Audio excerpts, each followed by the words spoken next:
As part of your Captain John Smith analysis, you're going to move beyond identifying facts, assumptions, and opinions to using a tool that we will use all through APUSH to analyze documents.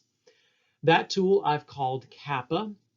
It's not the only tool available out there, and lots of other teachers and historians use different little means of reminding themselves of how to investigate a document. I chose this one. It's pretty simple. It's very easy to remember.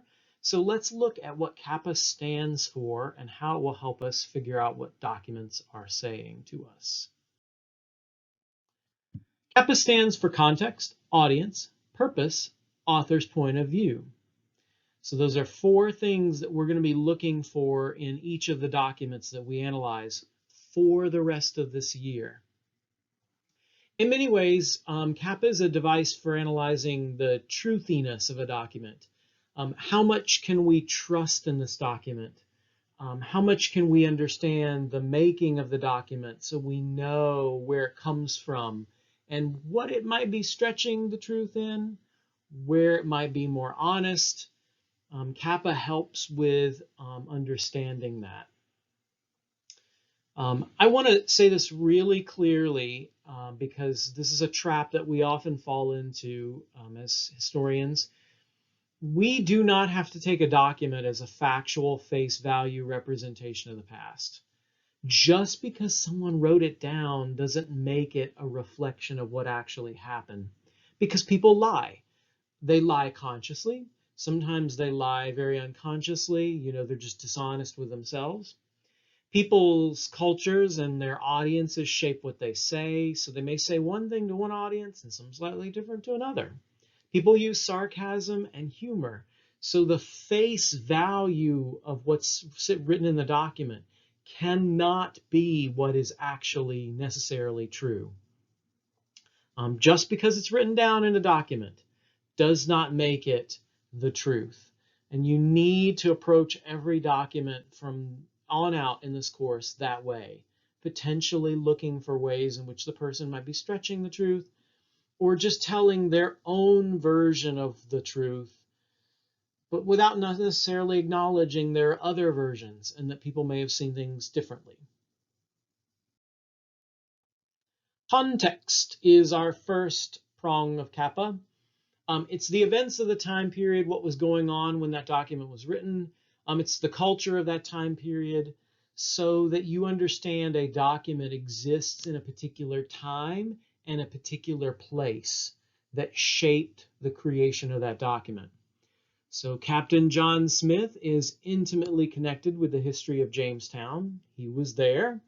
His document that he wrote, the general history, is going to be very intimately connected to that place, the context of settling of Jamestown. There are bigger contexts as well. Context can be really small and local, but it also can be very big.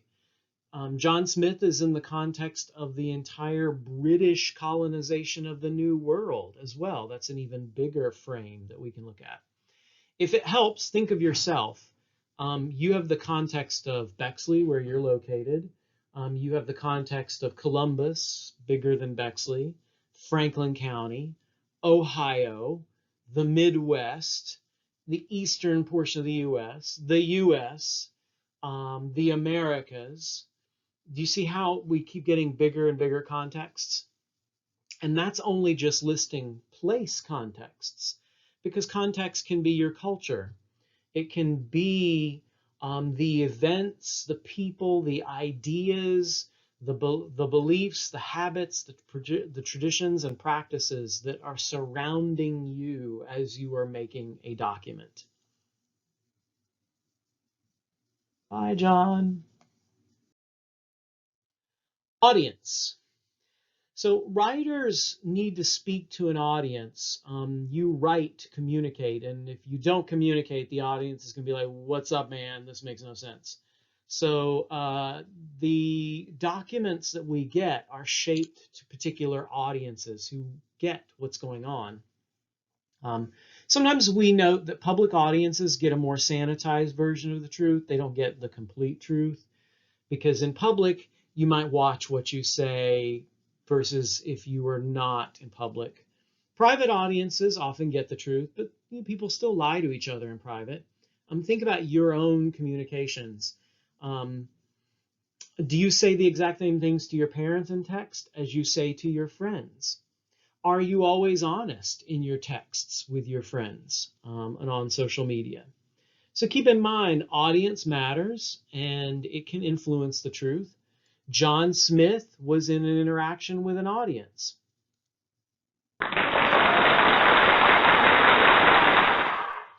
And hopefully they liked what he wrote.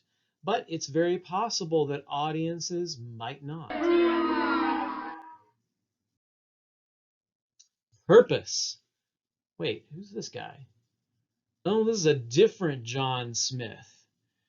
This is a Disney John Smith. We'll think about that. Writers have reasons why they write. The purpose for creating the document that they're creating. And that purpose shapes their message. When you're writing a paper for a class, the purpose is to meet the qualifications set by your teacher. And so you write to give your teacher what they want.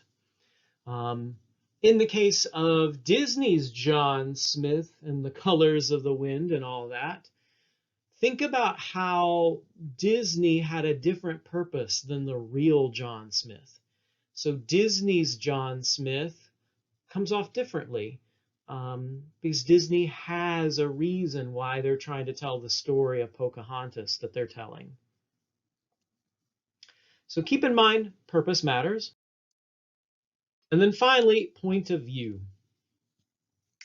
Point of view may sound like it's about the argument, the author. Well, what's your point of view on this? But it really isn't. Point of view is the identity of the author. And that identity then shapes the author's argument. I like to think of it as, where does the author stand? Where is the author standing in his or her life that he sees things a certain way or she perceives things a certain way? We can have more than one identity, so be careful thinking people like John Smith, well, he's English, and therefore, just because he's English, he thinks this. Not even all English people think the same thing. So he's more than just an Englishman. He is more than just a man in his time period and, benefiting from how his gender is perceived. He's more than just an explorer and leader. He's all those things. And you are different identities at different times. Keep in mind, John Smith in 1624 is not the same John Smith in 1609. Two different people at two different times. So identity changes. You can have more than one identity. And at the end of the day, it means we're all going to have some sort of bias. It's an inborn feature of the brain. It's how our brains work. The brain itself functions to help us make sense of the world, and we make sense by filtering everything through our experiences. But keep in mind, saying that everybody has bias doesn't mean everybody has the same level of bias. Bias can be in great quantity, it can be in a very small quantity. So keep in mind that the level of honesty or dishonesty might be different for different people depending on their circumstances. That has been your introduction to CAPA. Now I do believe you have an assignment where you're going to go look up some things about John Smith and try to understand his context, understand his audience, understand why he wrote the general history, and then who he was as a person that influenced those things. Good luck.